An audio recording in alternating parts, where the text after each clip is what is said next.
Hey everyone, Daniel Perez, aka Pivotal Perez, coming at you with another segment of Therapeutic Thursday.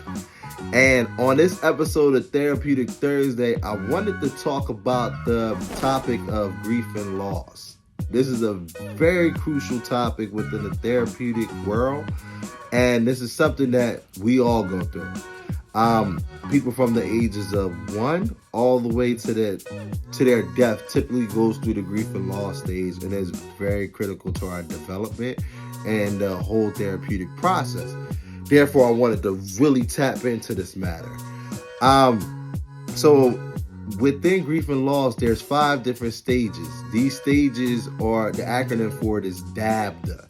So I'm going to go over each letter within DABDA, give you guys an example, and explore the different stages with you.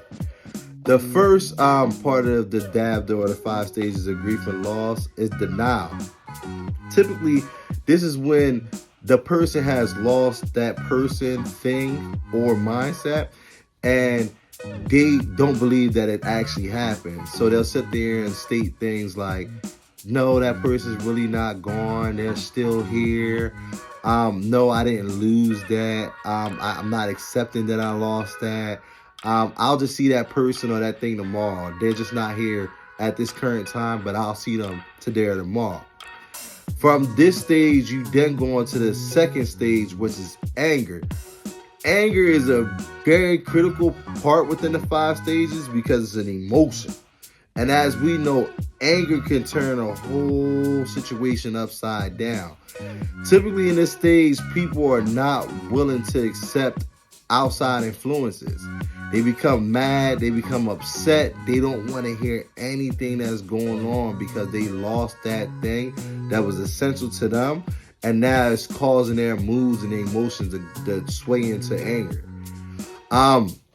From there, you go on to the third stage. The third stage is typically the bargaining stage. This is when you accept that that person or thing is no longer around, and you try to find a way to get it back. Most of the time, people, you have statements like, God, please bring this person back. If you bring this person back, I'll swear that I'll never do anything wrong. Or they'll start trying to make mischief bargains in order to have that thing come back. Typically, the person is moderate during this time period because they have accepted that the thing is lost, but they're not willing to accept the fact that they're no longer going to be able to retrieve or see that individual or thing that they have lost.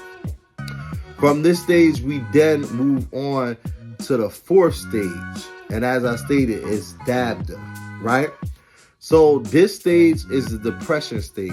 And as we all know, depression is a very critical thing within the therapeutic world. Depression typically can take somebody out, quote unquote.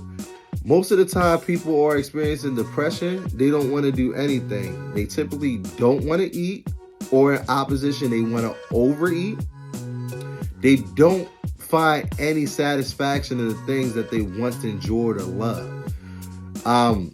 This typically happens when people lose people. They don't want to do anything. They feel as though their life is no longer worthwhile.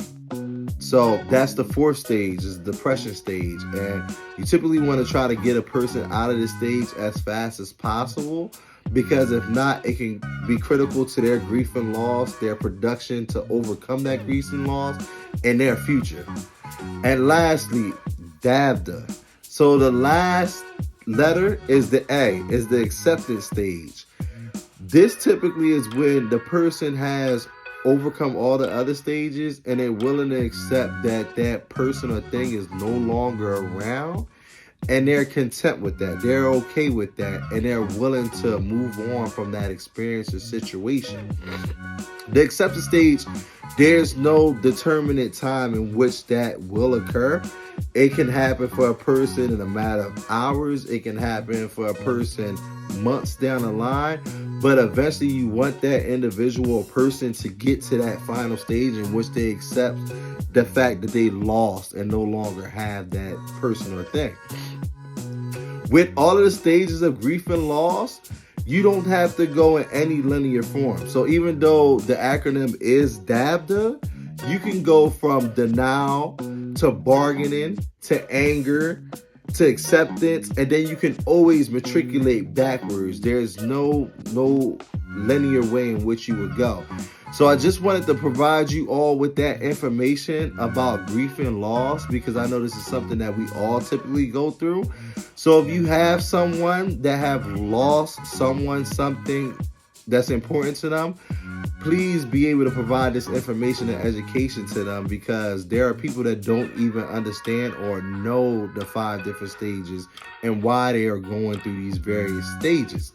So with that being said, if you want more insight, more information on grief and loss and the various stages that I provided to you, please contact us here at Gym Therapy Podcast. We're always willing to touch out to people as long as they reach out to us.